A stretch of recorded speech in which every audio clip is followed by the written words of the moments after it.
Get off the stage. Get off the stage. Right. It moves a lot. And you've got to be careful too when you're stepping around.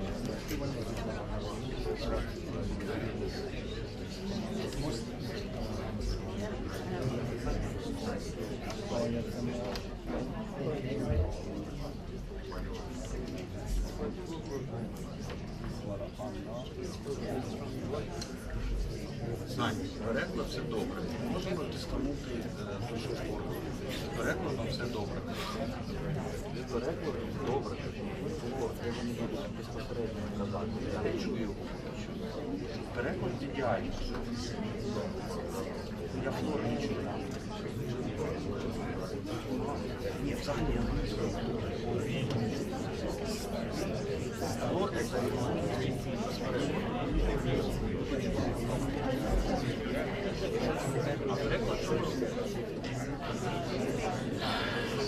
они будут вот этот микрофон, который я буду говорить, просто посчитать раз.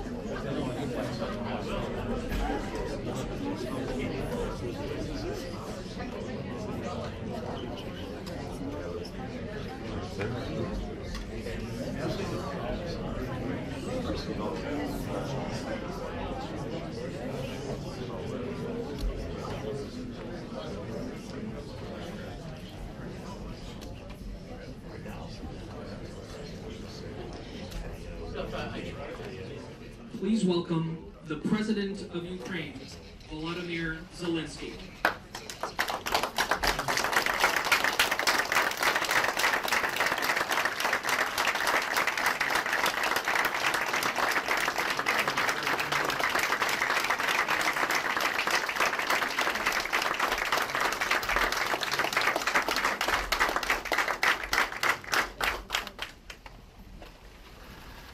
Please welcome to the stage, Director of the Ronald Reagan Institute, Mr. Roger Sackheim.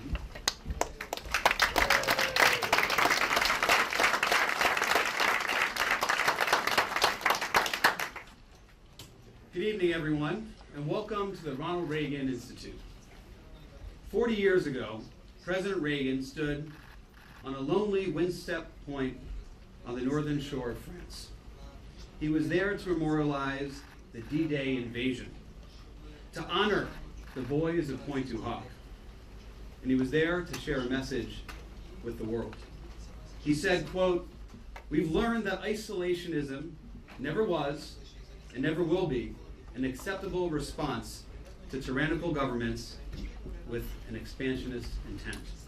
We are bound today by what bound us 40 years ago, the same loyalties, traditions, and beliefs. We're bound by reality," the President said. "The strength of America's allies is vital to the United States, and the American security guarantee is essential to the continued freedom of Europe's democracies." The President said, "We were with you then, we are with you now. Your hopes are our hopes, and your destiny is our destiny." End quote. We wish our honored guests to know the American people continue to be committed to that vision. I'd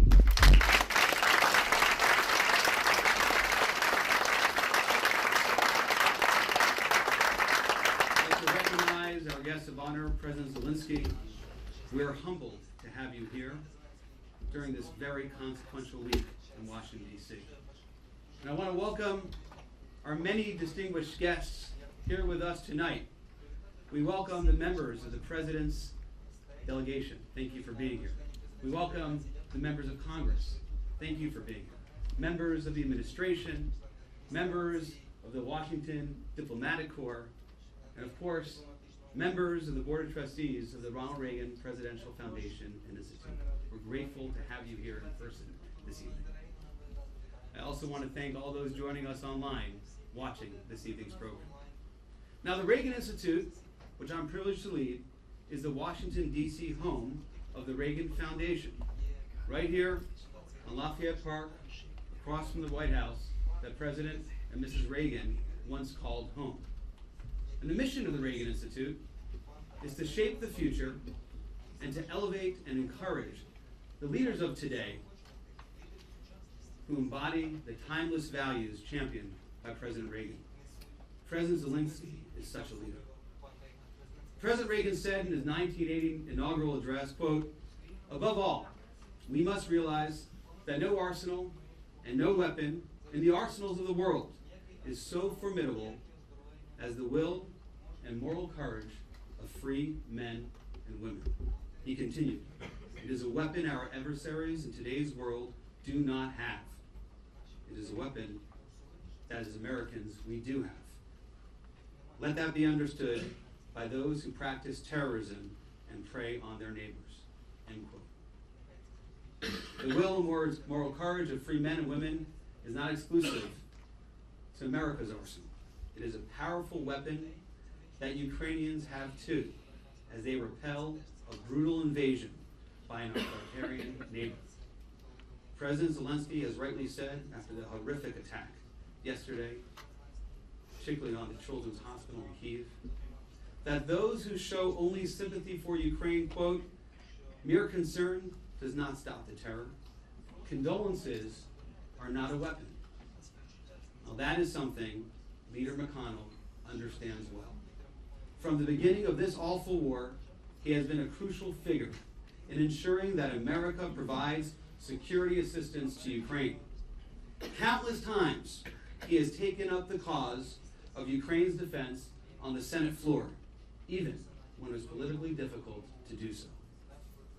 Leader McConnell, thank you for continuing to demonstrate the kind of leadership that President Reagan knew was essential to the future of democracy itself. Ladies and gentlemen, join me in welcoming the Senator Republican leader of this country.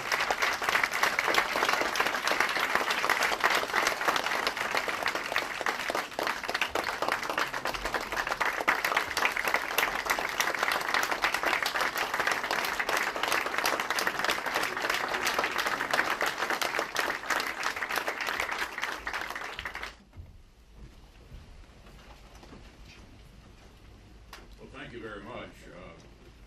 Good to see you again, Mr. President, and we'll see you again tomorrow.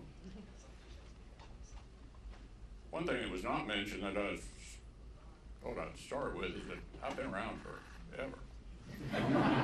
And you probably wonder what my big first break in politics was. It was my internship with Henry Clay.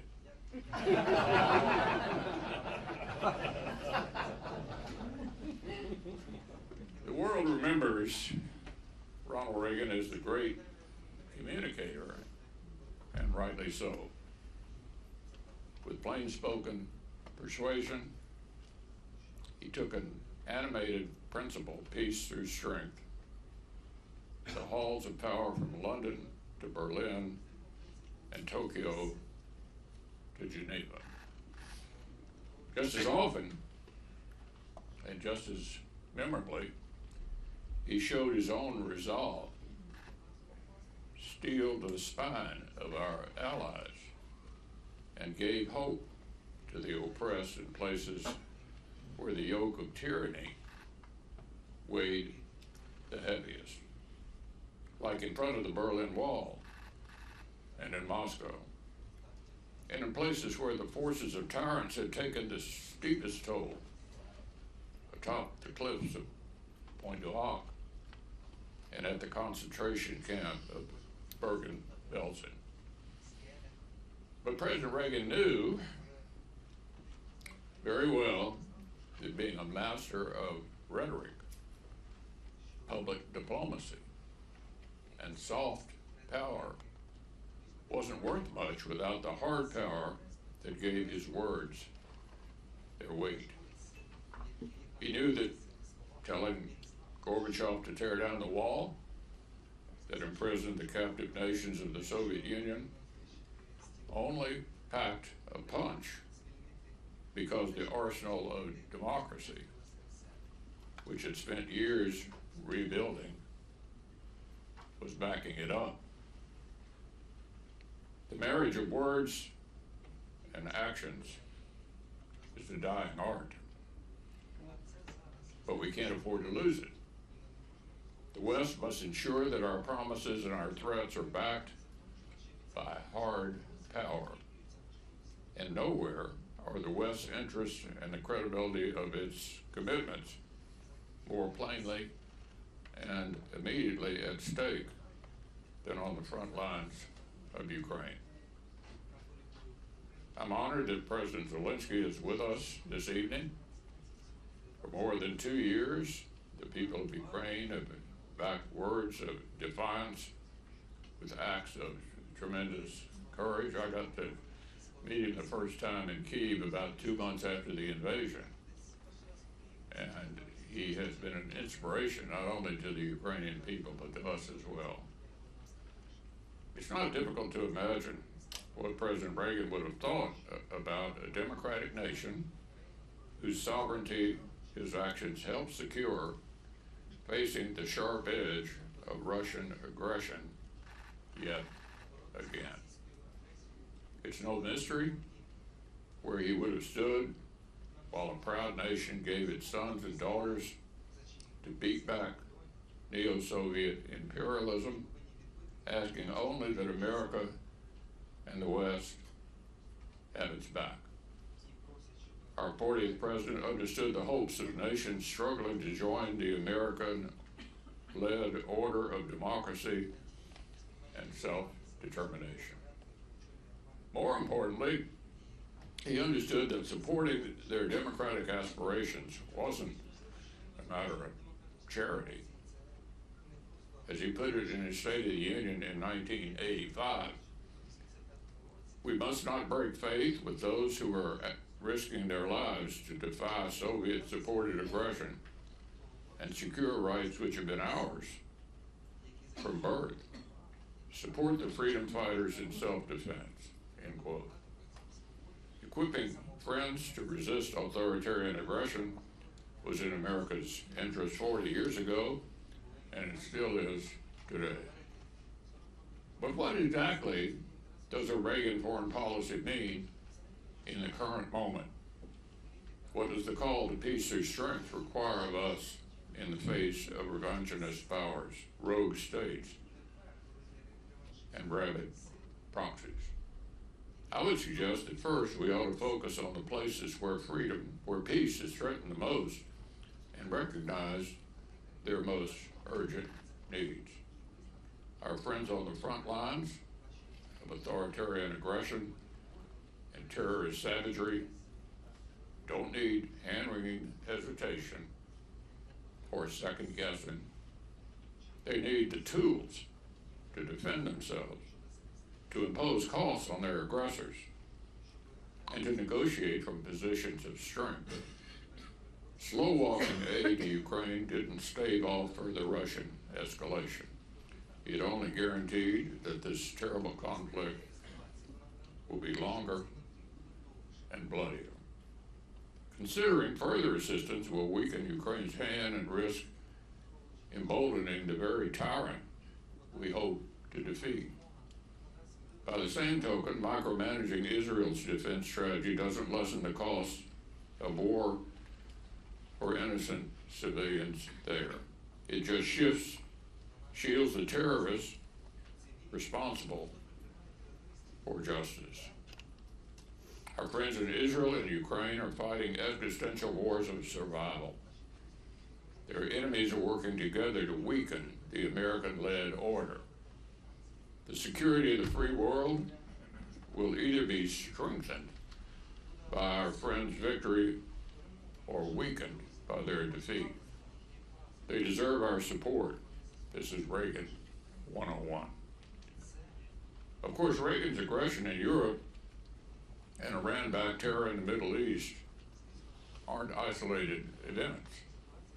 They're only the most glaring signs of the rising tide that threatens American leadership and the prevailing order it has underpinned for 3/4 of a century. The threats facing the West today are generational. Deterring and defeating them requires long-range vision and long-term commitment. We must be willing to outcompete and outlast our adversaries. These are the challenges that President Reagan would no doubt find quite familiar. Today, our European allies are recommitting themselves to meeting the demands of collective defense. But returning from their holiday from history to support Ukraine is not enough. It's not enough to focus on a single point of the axis arrayed against us. It's not enough to limit long overdue defense investments to one-off special funds.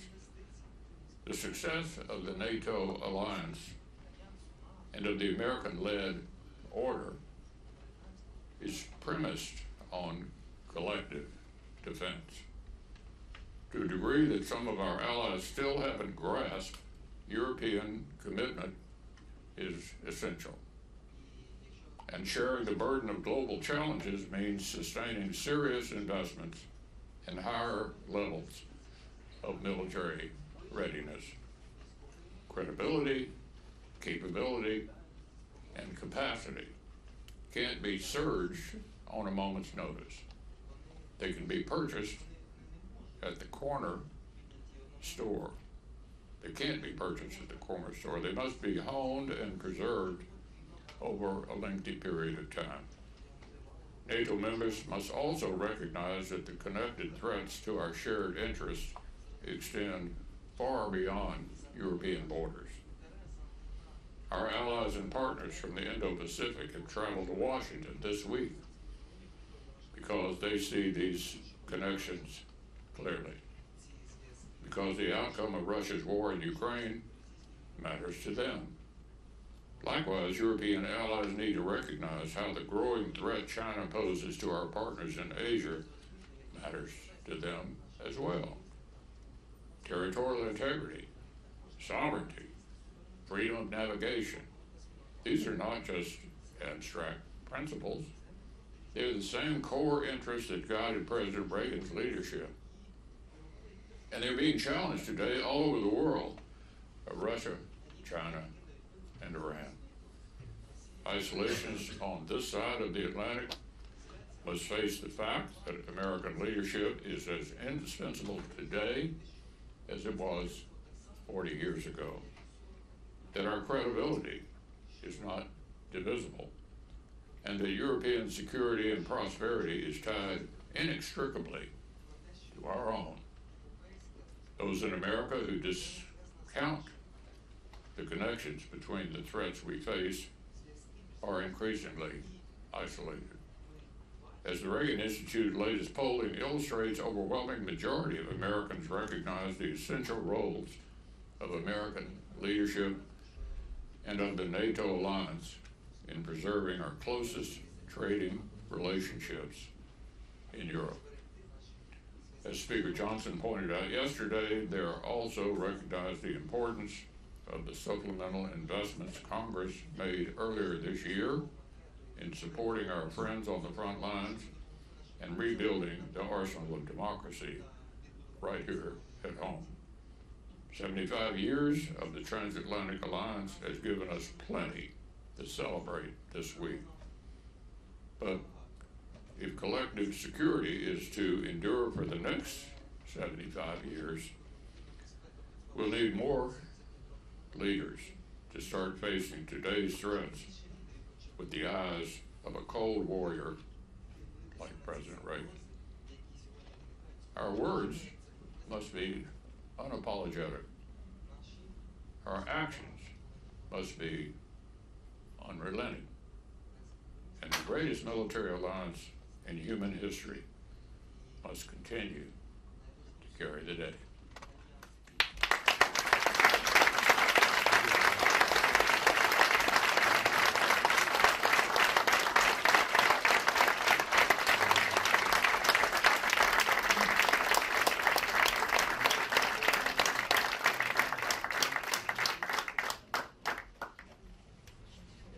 Please welcome to the stage Chairman of the Board of Trustees of the Ronald Reagan Presidential Foundation and Institute, Mr. Fred Ryan. Thank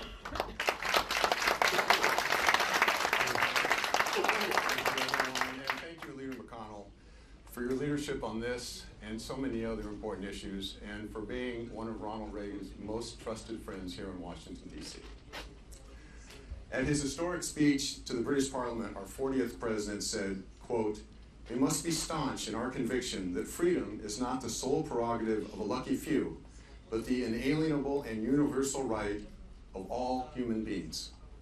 That conviction was the foundation of what became known as the Reagan Doctrine, a steadfast commitment that America would always stand with those around the world fighting to protect their freedom. For 2.5 years, the enduring bravery of the Ukrainian people has inspired us, while their sacrifice has been enormous. They have defied every prediction, fighting back against one of the most brutal invasions in modern history. Over the years, the Reagan Foundation has honored some of the great leaders on the world stage who've demonstrated extraordinary courage in defending and advancing liberty, presenting them with the Ronald Reagan Freedom Award. In 3 decades, only 10 leaders received this award, including Mikhail Gorbachev, Margaret Thatcher, and Lech Walesa. We proudly expanded that category and added to that distinguished list by recognizing a new leader who is here with us today. He has bravely met the moment and rallied the world behind the cause of freedom. In the always continuing clamor of American politics and Western politics for that matter, we can sometimes lose sight of the fact that political philosophies can last a long time, but that truthful, realistic, and brave political philosophies last forever. And that's why we at the Reagan Institute feel, and indeed are convinced, that Ronald Reagan is forever, because his thoughts and convictions are. They echo out and continue.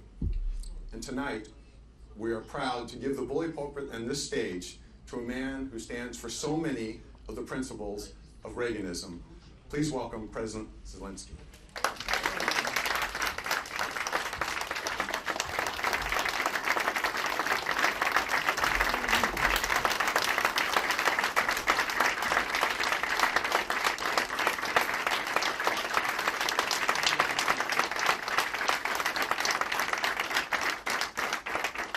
Thank you so much. Thank you, first of all, for the invitation. Thank you very much, dear ladies and gentlemen. Mr. Ryan, thank you for your kind introduction. Mr. McConnell, I'm grateful for your firmness in defending freedom and for your visits to Ukraine to see how important it is to win now, to prevail over the Russian war and terror, to win so that the words said in the 20th century remain valid and relevant today. Strategy for peace has always been simple. Be strong enough, be determined enough so that no adversary would think even for a moment that war might pay. These are the words of Ronald Reagan, and he said this in 1988 about NATO's strategy, and it is symbolic to repeat them now here on the eve of the NATO summit in Washington. Time passes, but more and more people reflect on what President Reagan said, what he did, and what he changed. And these are the words about America. America, which the world values, is grateful to, wants to see leading the world as only America can. Reagan delivered this speech on February 23. The next February date, the 24th, but in completely different era, in 2022, has become the day of the greatest challenge both to Reagan's legacy and to the rules-based world order. The order that President Reagan wanted to preserve at any time. Is it preserved now. Ladies and gentlemen, let's be, and I want to be, candid and frank. Now everyone is waiting for November. Americans are waiting for November in Europe, Middle East, in the Pacific. The whole world is looking to autumn, looking to November. And truly speaking, Putin awaits November too, but killing and destroying to get ready, to be ready for everything what November might bring. Even the anniversary NATO summit, which should become a top event, does not indeed look strong in the media, in contrast to what is expected from November. It seems that people do not even notice that NATO has expanded by 2 new countries at once. And this is a historic event, but it is in the shadows of another story. It's time to step out of the shadows, to make strong decisions work, to act and not to wait for November or any other month to this end. We must be strong and uncompromising all together. And first of all, America. And first of all, the leaders of America. And the President of the United States as a leader of the free world. To be uncompromising in defending democracy. Uncompromising against Putin and his coterie. Uncompromising to every possible terror. Exactly what all Ukrainians were on the 24th of February 2022. Millions of the people of the world and millions of Americans, exactly what President Biden and the Congress were on the 24th of February. I'm okay. Good.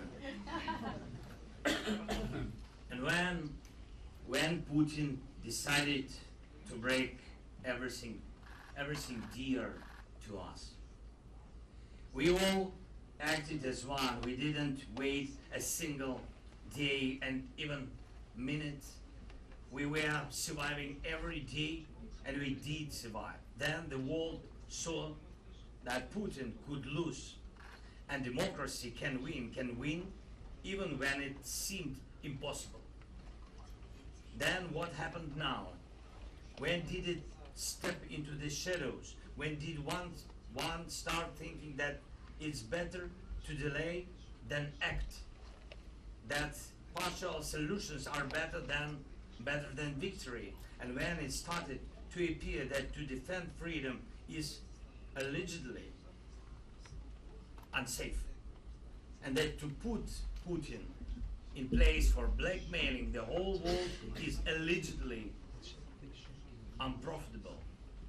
When and why did it happen? The world can't be secure without America.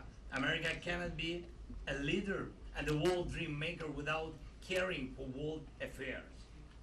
America should not shy away from its strengths. It is America that keeps the freedom for the world. That's why the world values America. America which acts. Ladies and gentlemen, it has been 35 years since President Reagan left the White House, but we still return to his words and his actions. And this is what was imprinted in world history, in the experience that was gained then and still helps us today. And even in the speeches we look back on, the power of Reagan's words came from what America did and how correctly America used time. As a result, in our European history and in US history, Reagan means hope, and he still does, and he had it. And now we all need exactly this. Leadership that does not wait for any Novembers, but acts now, acts every day strongly so that life wins. And so that our enemies such as Putin fear our actions. A few examples for you. In May, June, we achieved an important victory. We stopped the Russian advance on Kharkiv, the second largest Ukrainian city, located very close to the Russian border.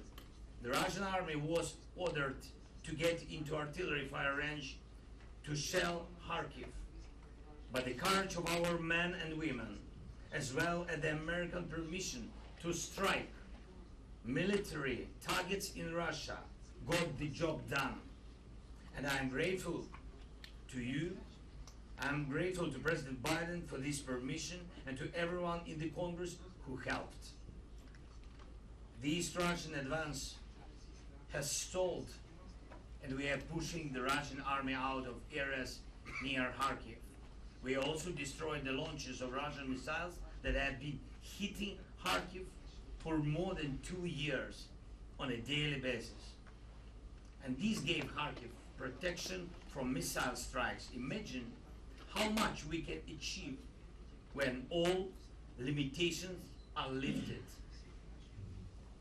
Similarly, now we can protect our cities from Russian guided bombs if American leadership makes a step forward and allows us to destroy Russian military aircrafts on their bases. This will also yield an instant result. And we are waiting for this step. And we can significantly limit Russian actions in southern Ukraine and push the occupier out of there if American leadership assists us with the necessary deep strike capabilities against Russian military and logistics in our Ukrainian Crimea. And we are talking about this to all our partners, and all these steps would strengthen us as today exceptional decision of the US and partners to provide Ukraine with additional 5 Patriot air defense systems and dozens of others, and prioritize air defense interceptors for Ukraine. Ukrainian people are grateful for that. Thank you so much. And our actions to attain peace. We held the first peace summit attended by 101 countries and international organizations, and I'm grateful to the US for participating.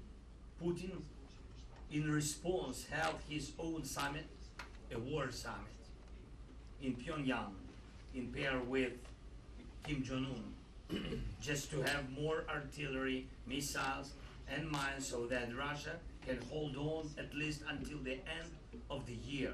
Although he does receive weapons, Putin still shows how much weaker the conspiracy of dictators is compared to the power of a free world. We must react firmly. We must and can organize the second peace summit this year based on the peace formula, even more powerful and truly decisive. We need the support from the US. Ladies and gentlemen, today in several of our Ukrainian cities, Kyiv, Kryvyi, a mourning was announced in memory of the victims of the Russian missile strike. It happened yesterday, and during rush hour, more than 40 missiles of various types. One hit a children's hospital, specialized hospital where children with the most complex injuries and diseases were rescued from the hands of death. Cancer, heart diseases. 43 people were killed by this attack, almost 200 wounded. Russia always knows where its missiles hit, always. A direct hit, and the hospital building was destroyed. Imagine these doctors, ordinary people, rescuers, all together clearing the debris, trying to save as many lives as possible. Did any of them wait? Did anyone who found themselves under the rubble ready to wait months? No, of course not, because it's senseless. Because when it is needed to save a life, what you do? You save the life. When it is needed to beat enemies, you beat enemies. You act, you prevail. This is how you win wars. And this is who Ukrainians are. And that is why I'm proud of Ukrainians, and I'm proud to be Ukrainian. And this is how we can defeat Putin.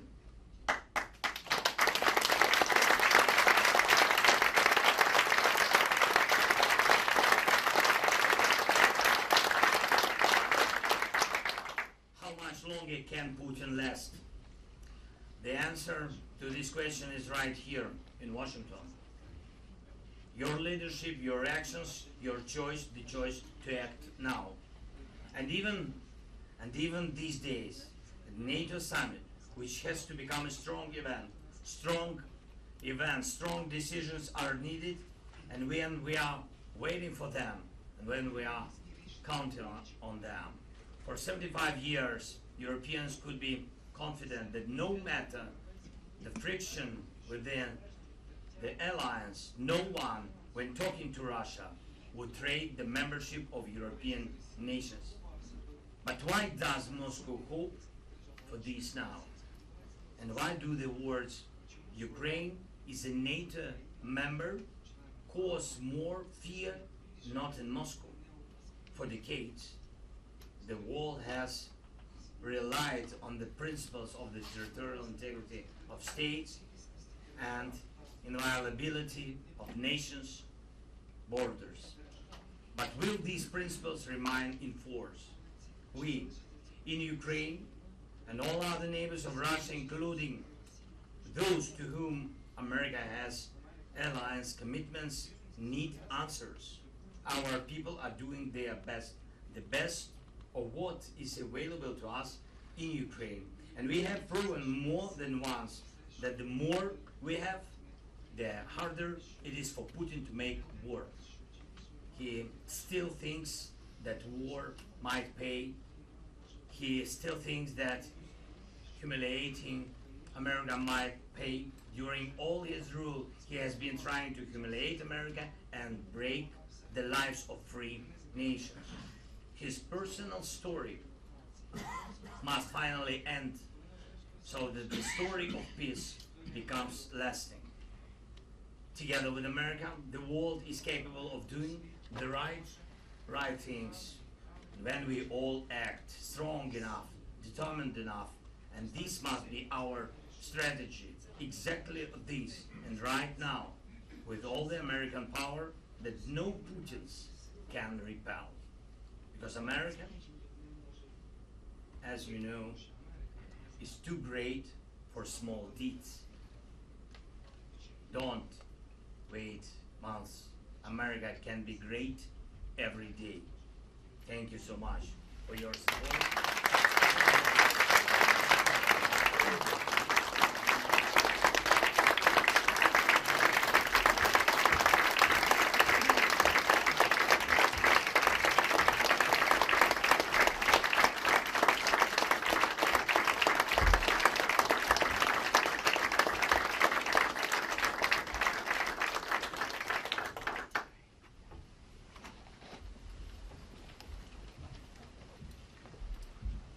Please welcome to the stage Mr. Brett Baer of Fox News. Mr. President, great to see you. Good to see you again, Brett. Thank you. I think we're going to try these handheld microphones, Okay. just to You did. sound better. To sound better.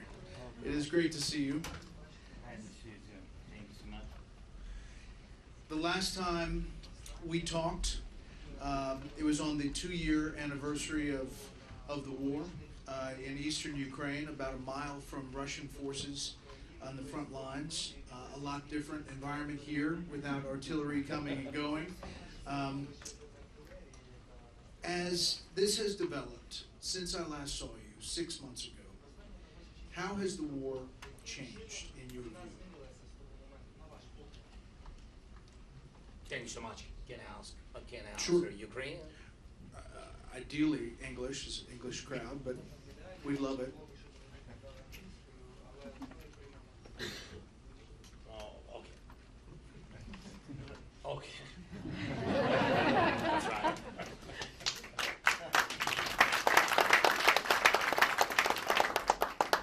Thank you so much. As I said already, that in Kharkiv, it was a very difficult situation. Putin wanted very much to occupy us quickly. Thank you so much for decision, bipartisan decision on the package, and it was very, it was very important for us this package in Congress to equip our brigades. But always we have this challenge that from the moment of decision to the moment of equipment, you need much time. And of course, Putin understood and understands.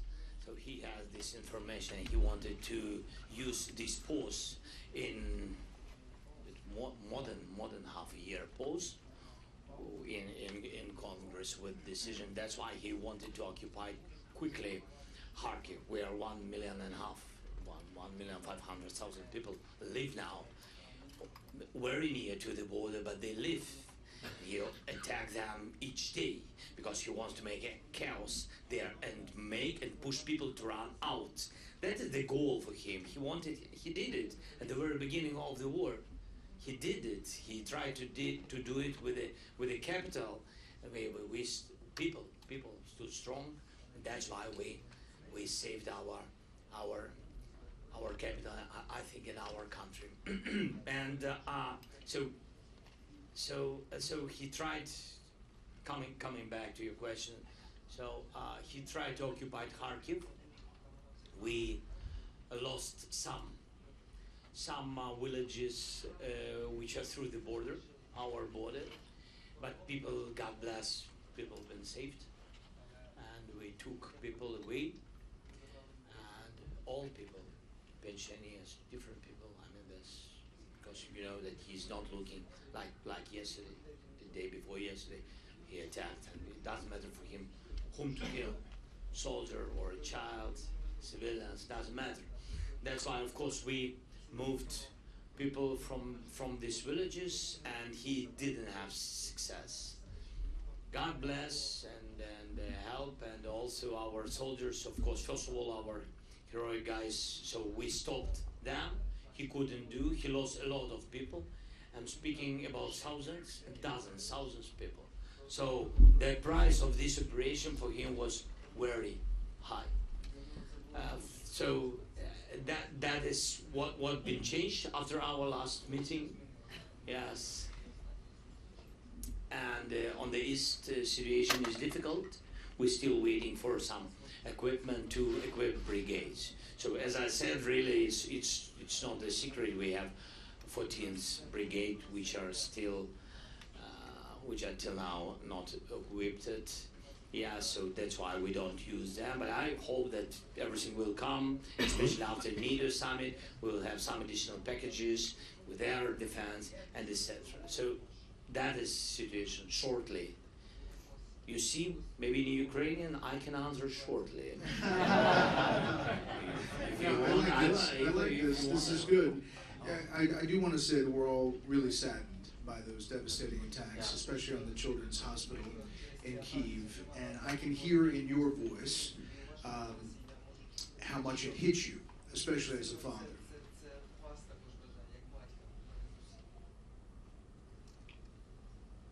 No. For me, it's, it's always for everybody. I think it's very sensitive. I'm the father, I'm the president, I'm a human. Yeah, so it's so difficult. It's so difficult to lose people. It's so difficult and to lose children. And of course you see these people, you see parents, and when their children are dying or dead, so it's you want to kill Putin at this moment. And of course all of them. All of us, we want it very much, really, because he's not, I think that he's at this moment, maybe he's drinking something. not thinking. For him, it doesn't. I mean, it doesn't. For him, it doesn't matter what you know in Ukraine. So the attack was. What is the tragedy? It was not attack on some military object or something like this, and something was not good with the missile or something. No, the missile was exactly to the hospital. It's not the first time, and that's why. So you have such emotions. Do you think that it was meant to strike the day before the start of the NATO summit? NATO, that his signal. That's his signal to the world, to all the people. That the signal to NATO countries, to all our allies. This is the signal. He will live this way, and he will do this way. Last year, during the early part of this year, your air defenses were defeating about 80% of the Russian air attacks. And I know the air defense systems, as you mentioned, are arriving after this 6-month delay. But I'm wondering if you're able to return to defeating as much of the Russian air attack as with the systems as you were once doing, now that these new systems are on the way.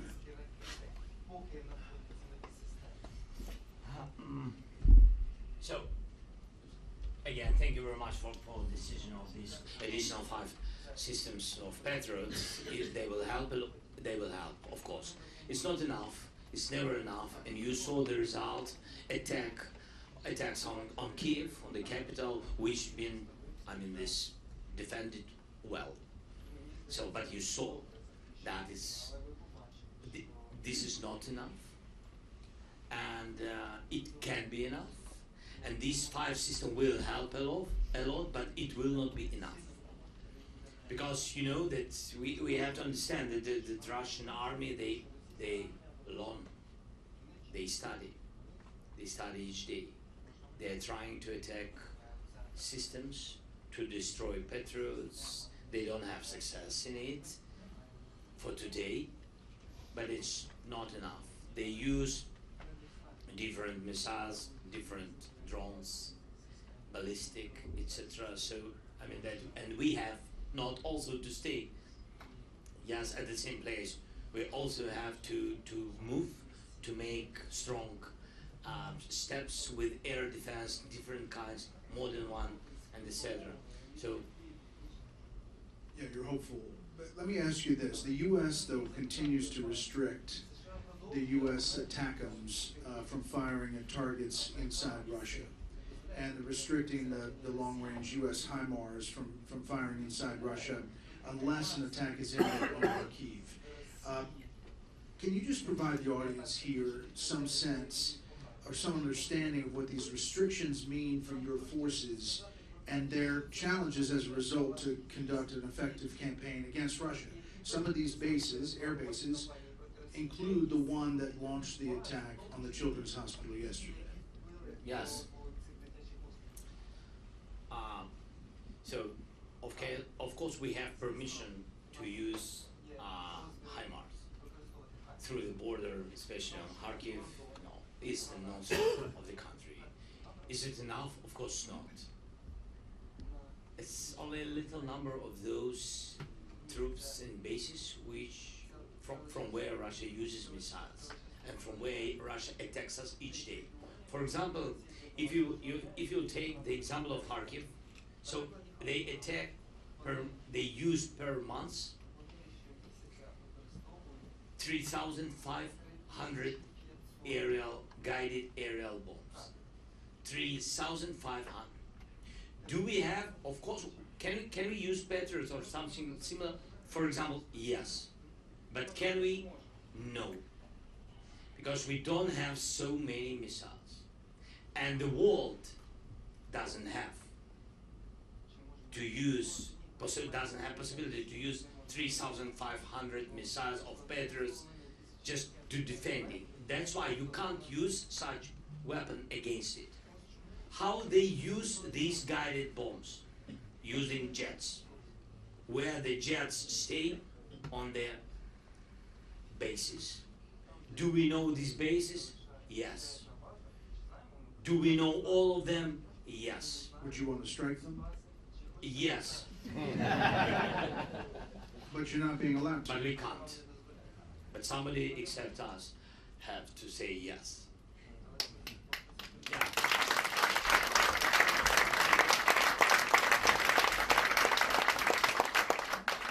Just stay on the distance from our border from 150 kilometers to 1,000, but mostly what is very important, from 150 to 500 kilometers.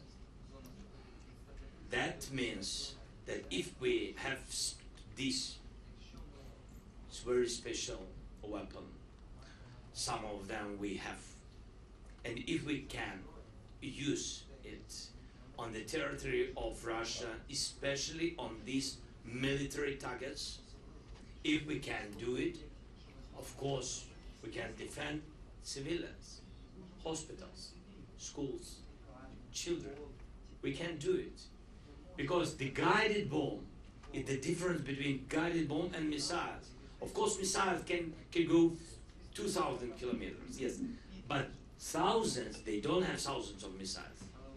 But they have thousands of such guided bombs. And guided bombs, they can use 100 kilometers. That is the answer.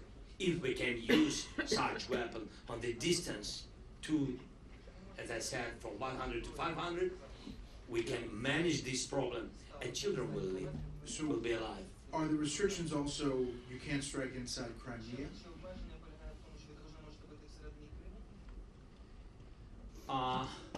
I hope no. But you don't know? But I don't know. Because to say to you honestly, and I have to do it, so we can't use everything. Everything, you will understand my English, yes? Yes. We can't use everything and everywhere in Crimea. You understand? Let me ask you another question about Crimea. Yeah, please. Will you negotiate with Putin over Crimea if it would end the war?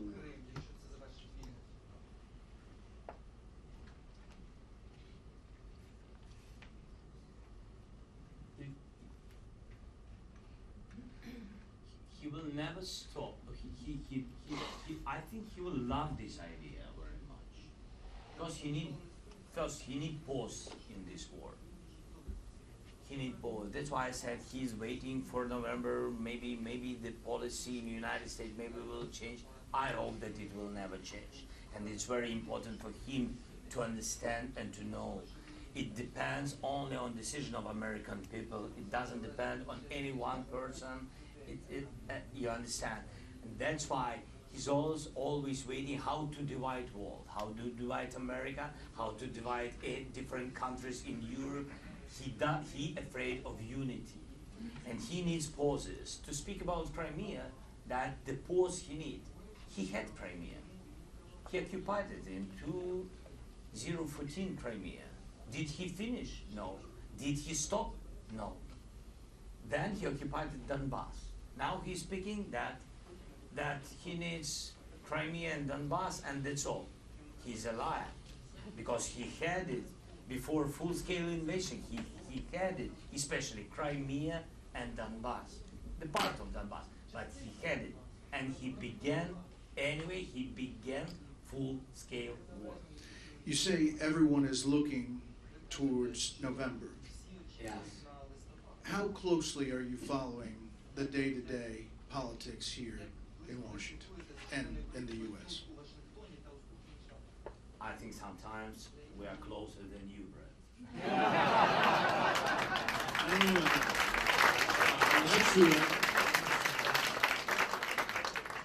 We had to do it. We know a lot of things, not everything. Yes, and of course, it's not about our any messages to be influential. No, this is the choice of American people, and we respect it, of course. But we are trying to understand what will be, because our people, all the changes in the United States. If they will have one or another direction, if the direction will not change, and or if something will change. Our people, just people, they're afraid. Because you have to know that you are the biggest strategic partner of Ukraine. The biggest and the first one who helped us at the very beginning of the war.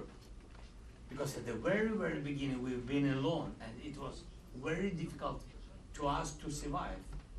We did it, and then your help, and after your messages with your help was very strong message to Europeans. And you joined them, and it was very important. That's why, of course, we have to understand what's going on. Yeah. So obviously there's a lot of focus since the last debate on whether you and other leaders have confidence fully in President Biden's mental capability of handling national security crises and the war in Ukraine. I'm not going to ask specifics about that, but I want to turn it to how do you think Vladimir Putin views President Biden, and how do you think Vladimir Putin views former President Trump? Putin. Yeah.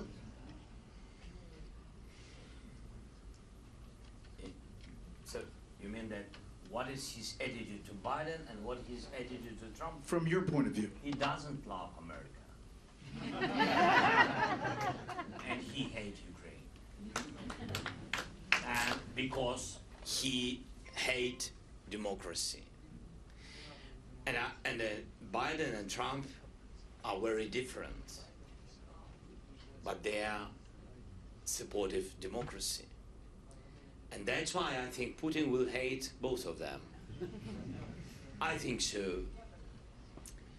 But I think that both of them have to understand it, not to count on his attitude.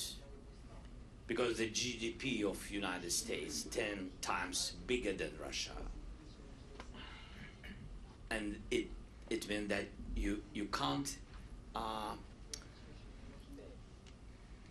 attitude to Putin as he is a partner. He's small, really small. But when we afraid him, he began to be bigger.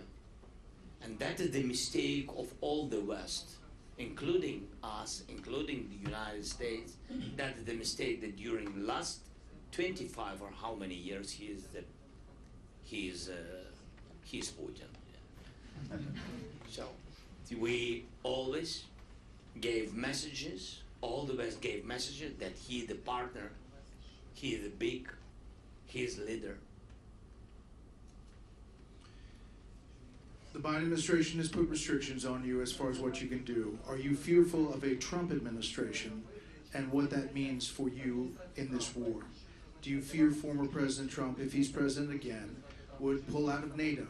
Do you fear like that everything would shut down as far as support for the U.S., for the Ukraine war?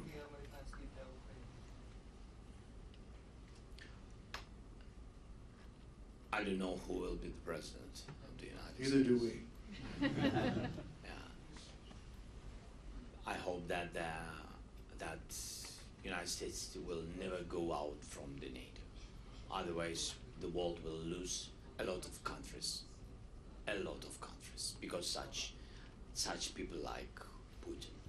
We will lose small countries which count on America in NATO, American leadership. We will lose Baltic, Poland, and other countries which are very sensitive to this topic. And I hope that United States will never seriously think to go out from NATO. I think so, but it's not my decision. I'm just sharing with you my thoughts.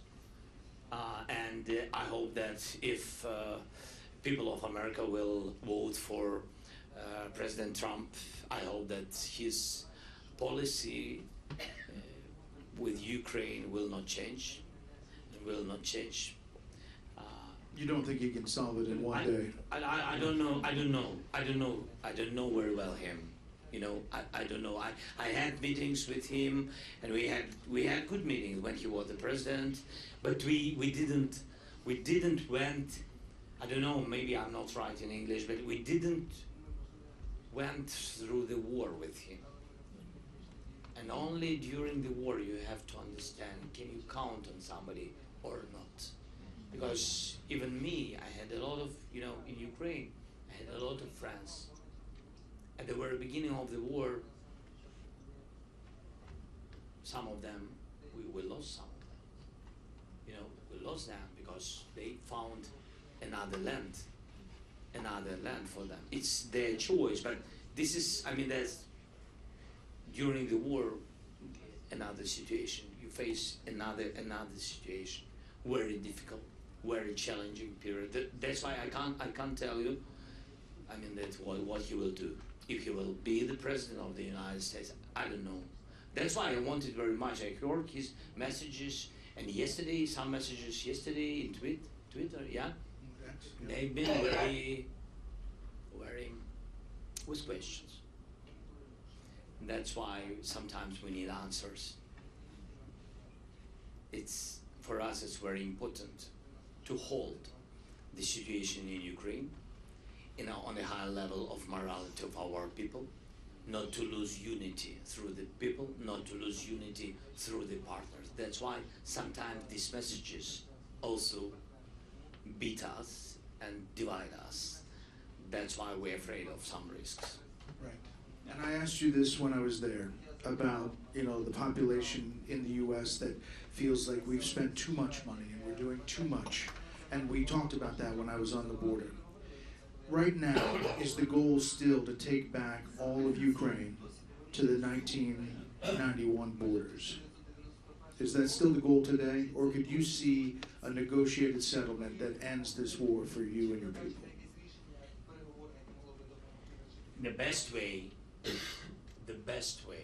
of course, after the first peace summit, to organize and prepare the plan, and to organize during some months the second summit, and have this document, and to put Putin by majority of the world, to put him and to push him to stop the war. This is the best way. And when you speak about territories, you have to know that, first of all, of course, we need to save people, nations, and that's why. And of course, we are not NATO members. We don't have such, you know, umbrella, and that's why we need Putin to lose.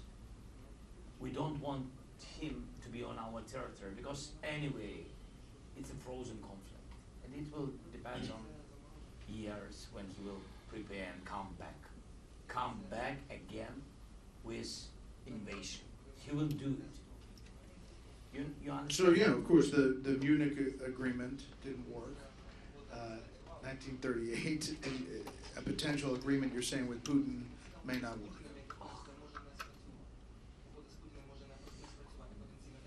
The document with Hitler didn't work. Why it has to work second time? I don't know. I think he loves the process. That's the problem. He loves the process. It doesn't matter what occupied. He loves the process and the process, and this is his history, and he will do it to one country or another, to occupation with military occupation or political occupation of Belarus, like he did it already, to divide Georgia, and for today to begin, and he really began to change their direction from EU direction again back to Russia. Now he's doing. We love Georgian people very much, and I hope that it will not be this way, it will not finish this way, but he loves this process. So it doesn't matter when. The question is who can stop him. Two more things. President Biden gave you 31 Abrams tanks last year. What happened to those? Did they make a difference?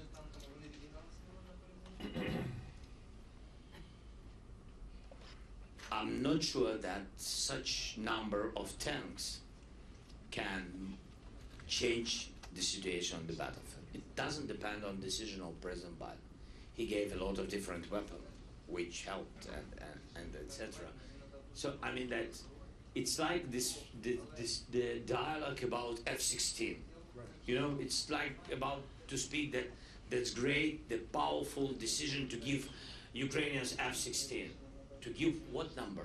But there's coming this summer, right? I hope so. You know, we always wait. Like my mother waited me after school, and I always found the reason how to come later. This is the same, but much more serious. Much more serious. Yes, the problem with F-16, the answer is the number and the dates. But to be honest to each self, not to speak just, we have the decision with F-16, stop, make a pause.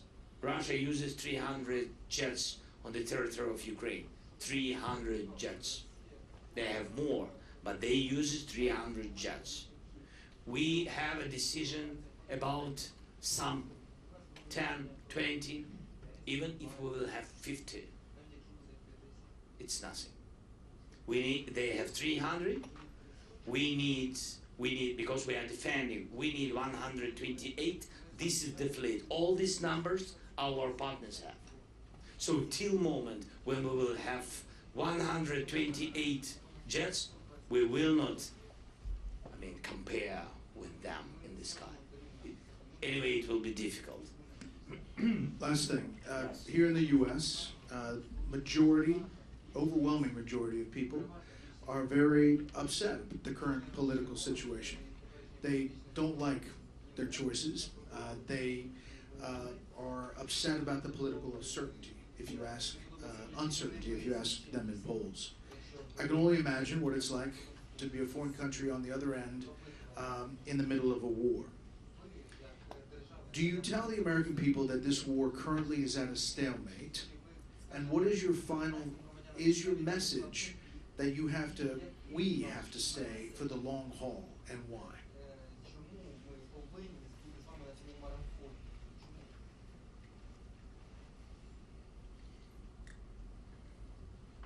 This is the long dialogue.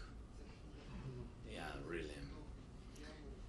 I think mostly people understand that we are defending not only our country, not only our people, common values.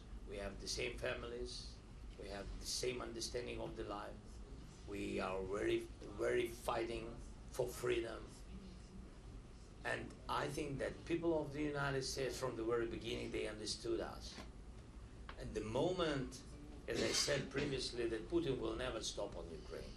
And you will see it. If we will not stop him, he will go further. He will go further, and he will go to the NATO countries. He will want to show that he can. He has to sell this information to his society. He will go to those countries who are members of NATO but being the part of the Soviet Union. He will go there, and his ambitions. And after that, the people and soldiers of the United States will go and will defend these countries. And it's tragedy for everybody to lose people's sons and daughters.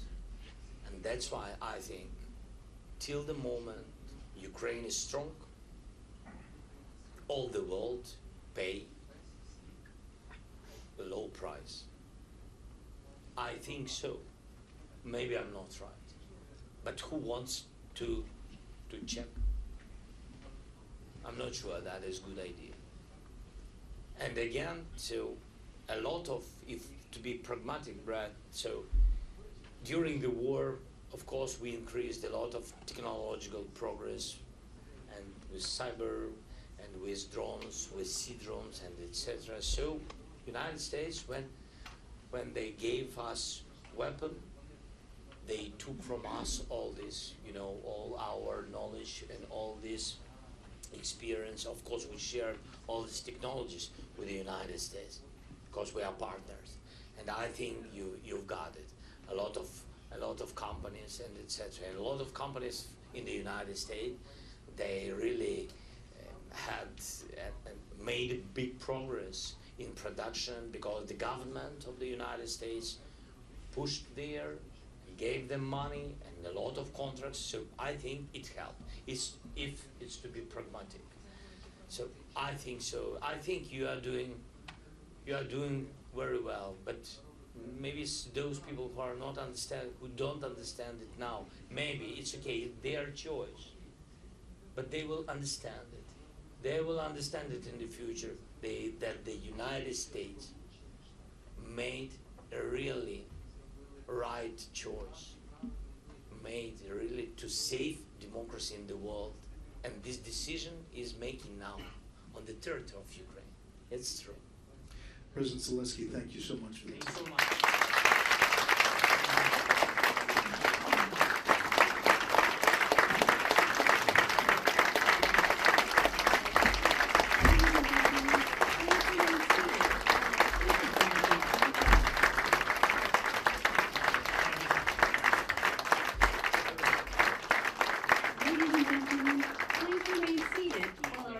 Delegation departs.